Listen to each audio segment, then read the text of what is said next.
Adam Walter here with Virtual C. I want to talk to you today about a very undervalued topic amongst MSPs, and that is cadence. What cadence is how often are you meeting with a client?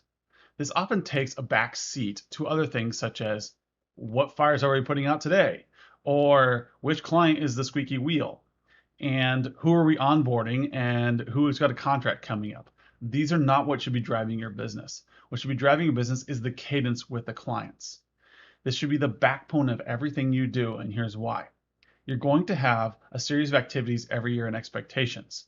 So if you set up an annual cadence of annual meeting, monthly meeting, quarterly meeting, possibly a weekly meeting, you know with your client ahead of time that they're going to be meeting at those intervals. You need to do this no matter what. You will always meet annually, quarterly, monthly, weekly, whatever you promise to your client. It's these touch points that are going to drive success, because there's a little phenomenon in management consulting where we talk about heartbeat intervals. You'll see this in almost every management strategy book you'll ever see, and that is that people get busy when they know they're going to be held accountable. So we have this illustration of activity versus time. That's supposed to be a delta. It's a little ugly, but go with me on this. So what I want to show you is that over time, you're going to have a checkpoint, checkpoint, checkpoint, checkpoint. And it's the same thing as when you're studying for a class or getting a certification. You study right before the test. We have a flurry of activity, then we move on to the next thing.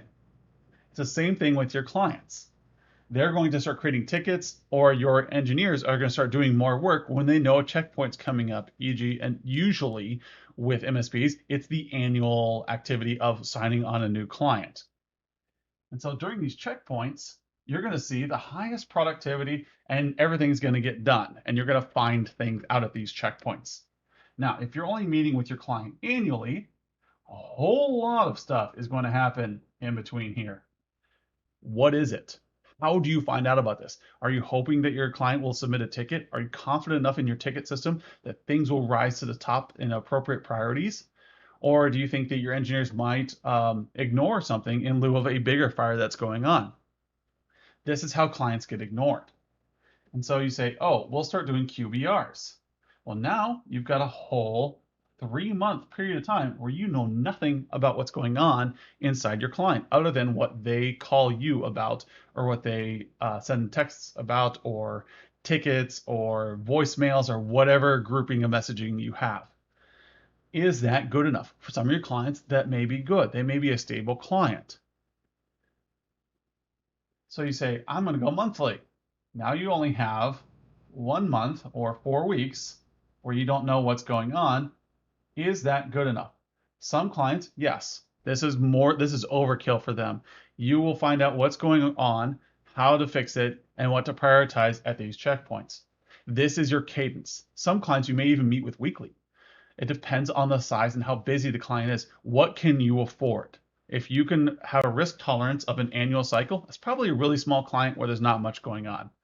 But I'm willing to bet most of your clients fall in that quarterly cycle where you really want to know what's going on. And if they're a client that you are having troubles with, flip them over to monthly for a while. See what's going on. See if you can't improve that client relationship. Because I guarantee you, the more frequently you meet that they agree upon, the better the client relationship's going to be. Imagine those relatives you only see once a year. They're there and they're your relatives. But what about that mom that lives down the road, or that brother you see every week for a poker night? Those are relationships that are high and they're very strong and are more tolerant of risk and failure. So you need to decide with your client what you're going to do with them.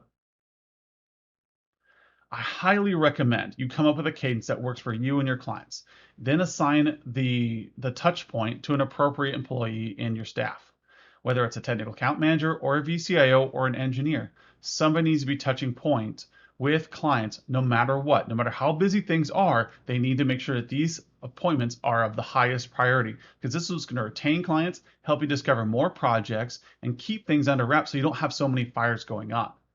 As always, if you have any questions, feel free to reach out to Virtual C and we'll answer anything you need. Thank you and have a great day.